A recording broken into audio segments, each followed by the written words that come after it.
ఆద్య, ఏమైందమ్మా? నేనే నీ ప్రపంచం అంటావు కదా. నువ్వెలా ఉన్నా దానికి నేనేగా కారణమవుతాను. మరి నువ్విలా ఉన్నావంటే నాకు తెలియకుండా నేనేదైనా తప్పు చేసి ఉండాలి, లేదా నీ ప్రపంచమైనా మారుండాలి. నా ప్రపంచము మారలేదు, నువ్వే తప్పు చేయలేదు. నీ తర్వాతే నాకు ఏదైనమ్మా. తన ఫ్యామిలీని తీసుకెళ్ళిపోమని చెప్పడానికి చిరుని కలిశాను. మా అమ్మ గురించి నీకు తెలియదన్ను అంటుంటే ఏ వందలే ఆవిడకి నేను దగ్గరైతే సరిపోతుంది అనుకున్నా. కానీ ఆవిడ నాకు దగ్గరేక తెలిసింది నువ్వే కరెక్ట్ అని. ఒకవేళ ఈ అమ్మ నీ విషయంలో తీసుకురా నిర్ణయం ఏదన్నా తీసుకుంటే ఆ గిల్ట్ని నేను తట్టుకోలేను. అందుకే ఎలా వచ్చాను అలాగే వెళ్ళిపోతాను. ప్రతి మగాడి విషయంలో సమస్య వేరు, పరిష్కారం వేరు. కానీ ఆడదాని విషయంలో సమస్యను అర్థం చేసుకుంటే చాలు, అదే పరిష్కారం.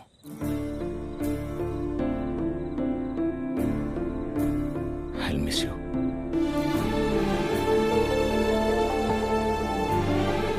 ఎవరన్నా ప్రేమించిన అమ్మాయితో ఐ లవ్ యూ చెప్తారు, కానీ కనీసం ఐ లవ్ యూ కూడా చెప్పకుండా మిస్ యూ చెప్పిన వాడిని నేను ఒక్కడే ఉంటానేమో.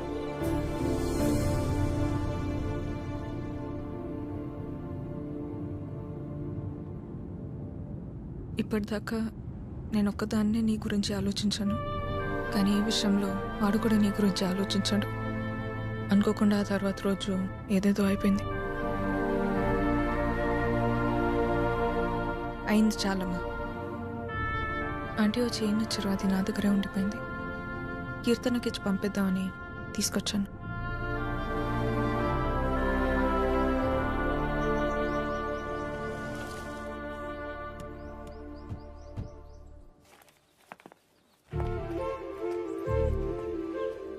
ఏంటి పద్మ?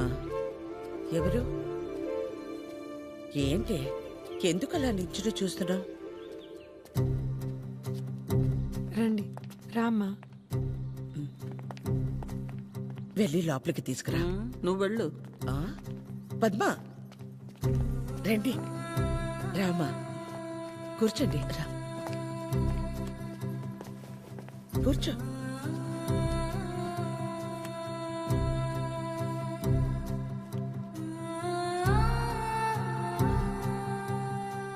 చిరు లేచిన వెంటనే నంబర్ తీసుకుని ఫోన్ చేద్దాం అనుకున్నాను.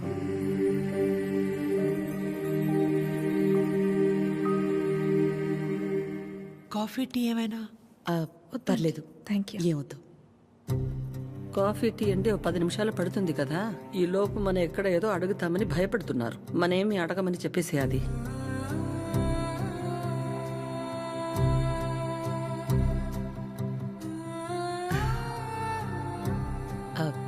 ఇంటికొచ్చినప్పుడు మీ చైన్ మా దగ్గరే ఉండిపోయింది, ఇచ్చెళ్దామని ఈ మధ్య.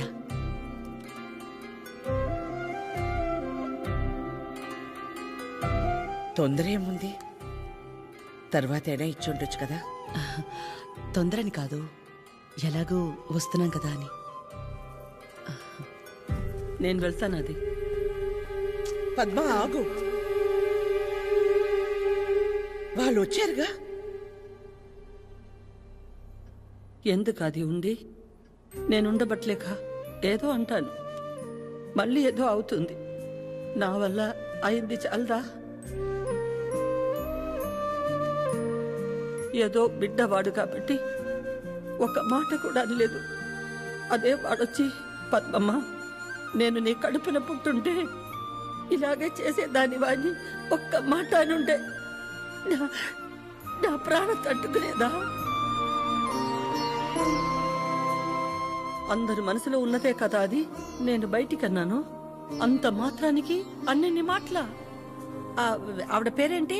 జుట్టు ఇక్కడ దాకే సగంలో సగం ఉంటుంది. సరితలా మాట్లాడి ఉండకూడదు, తప్పే. నా బాధ సరిత అలా మాట్లాడిందని కాదు. అంత జరుగుతున్నా నువ్వేం మాట్లాడలేదు, అందుకే. ఏం మాట్లాడాలి పద్మ?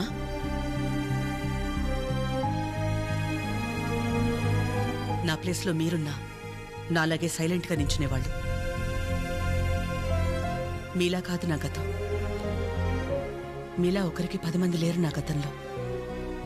ఓ రోడ్డు దాటాలంటే ముందు చూపు మీద ఆధారపడతాం, తర్వాత వినికిడి మీద ఆధారపడతాం. అదీ లేదంటే సాయం చేయమని ఓ మాట మీద ఆధారపడతాం. ఎప్పుడైతే గౌరవించకపోయినా పర్లేదు, కనీసం ఆడదని గుర్తించటం కూడా తెలియని వాణ్ణి పెళ్లి చేసుకున్నానో చూపు పోయింది. నా బాధ ఇదని ఏడ్చినా మౌనంగా ఉన్న ఇంట్లో వాళ్ల వల్ల వినికిడిపోయింది. సాయం అడుగుదామంటే ఎక్కడ డబ్బు అడుగుతుందేమో అన్న బంధువులు ఒకవైపు, సాయం చేస్తాం మాకేంటి అన్న రాబందులు మరోవైపు.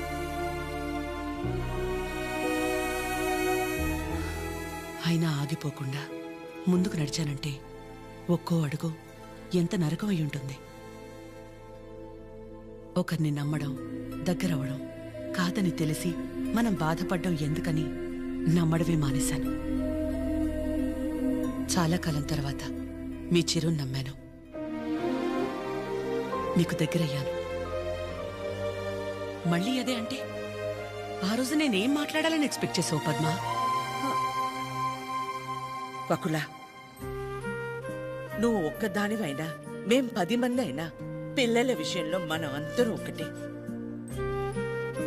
చిరు అనుకుంటే ఎంతసేపు మా అందరినీ కాదని ఎవరో ఒకరిని పెళ్లి చేసుకోవడం.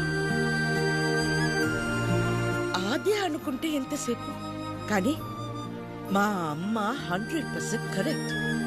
తన తర్వాతే నాకు ఎవరైనా అని చిరుని మర్చిపో అంది. వాళ్ళకంటే ఎక్కువగా వాళ్ళు మనమే ముఖ్యం అనుకున్నారు. ఇలాంటి పిల్లలు దొరకడం మన అదృష్టం. వాళ్ళు కలిసి ఉంటే హ్యాపీగా ఉంటారని వాడిని పంపించామే తప్ప నిన్ను బాధ పెట్టాలనో మోసం చేయాలనో కాదు. నేను మాత్రం ఆలోచించనా ఎక్కడ నేను బాధపడతానేమోనని? తన ఇష్టాన్ని పంచుకోకపోగా నేను అపార్థం చేసుకుంటే కోపాన్ని కూడా చూపించకుండా తనలో తనే ఏడ్చిందంటే ఎన్ని కష్టాలిచ్చినా దేవుడు నాకు ఇలాంటి కూతుర్ని కూడా ఇచ్చాడని తెలుసుకోవాలనే కదా. అమ్మా, ఎందుకమ్మా ఇదంతా ఇప్పుడు? ఆపకాత్య, ఇలాగే కంటిన్యూ అయితే నేను నిన్నమ్మా అని పిలవాల్సి వస్తుంది.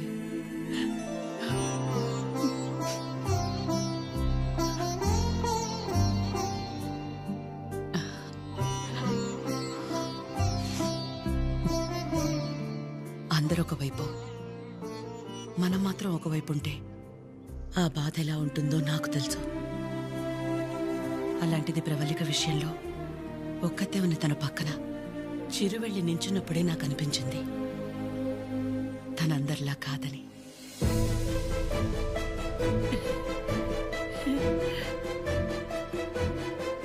తనంతటి తానొచ్చి మీ అమ్మాయి అంటే ఇష్టం అందుకే ఇదంతా అని చెప్పుంటే ఖచ్చితంగా క్షమించేదాన్ని కాదు. ఎప్పుడైతే తన వల్ల నాకు ఆద్యకి మధ్య ఇంత దూరం కూడా రాకూడదనుకుని తన ప్రేమని పక్కన పెట్టేయాలని నిర్ణయం తీసుకున్నాడో అప్పుడే తనకంటే ఆడవాళ్ళని గొప్పగా ఎవరూ అర్థం చేసుకోలేరని అనిపించింది.